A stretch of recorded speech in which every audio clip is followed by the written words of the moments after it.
ضيفي العزيز النهارده واحد من نجوم هذا العالم، نجوم عالم العظام، الجراحات المتخصصه في الاعوجاج العمود الفقري. النهارده مبدع يعني في ادائها ما شاء الله.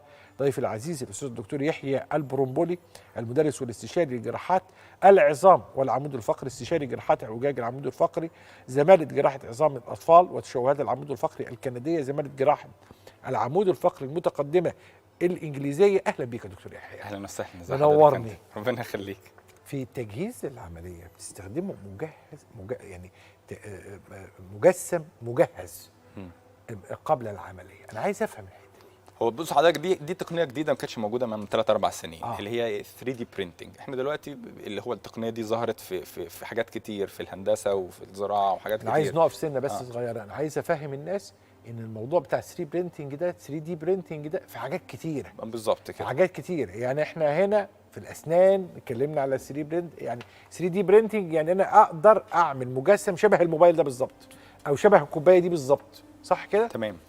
انتوا بتعملوا احنا مجسم بقى بنعمل لما يكون حاله معقده والاناتومي او اللي هو الجزء التشريح بتاعها صعب جدا، مش قادرين نتخيله. بناخد الاشعه المقطعيه بتاعتها ونبعتها لشركه مجهزه لل 3 دي برينتنج ده. بتاخد الاشعه المقطعيه بتاعتها وتحطها على الكمبيوتر، وعندها البرينتر بتاعها، وبتعمل لنا مجسم زي ده.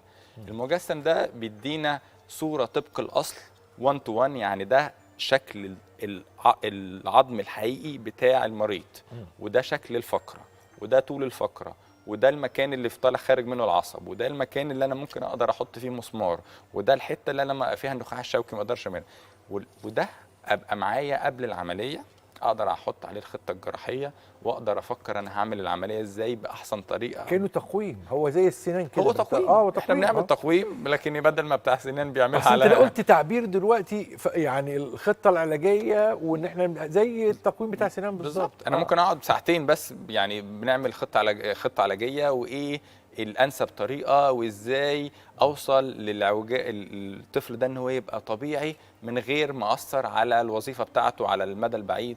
فوجود المجسم ده فرق معانا جدا جدا جدا، لان هو بيحسن لنا التخيل والادراك بتاع المشكله فين، وكمان ده انا اقدر اخليه يتعقم معايا في العمليات، ويبقى معايا في العمليات لو انا في حاجه شاكك فيها، كأن يعني طلعت بروفة. العمود الفقري بره. يعني انت عملت بروفه بالظبط. يعني انت عملت بروفه بالظبط على العمليه، قبل العمليه، على حاجه مجسمه بره جسم الانسان، هي نفسها بنفس الخطوات هتعملها جوه العمليه. نقيس كل حاجه، وكل الفريق الجراحي اتناقشنا ايه الخطه، وكله عارف ايه الدور اللي هيعمله، ودي شكلها ايه، وهتبقى شكلها ايه جوه العمليه. فبصراحه من التقنيات اللي فرقت جدا في نسبه النجاح ونسبه الامان.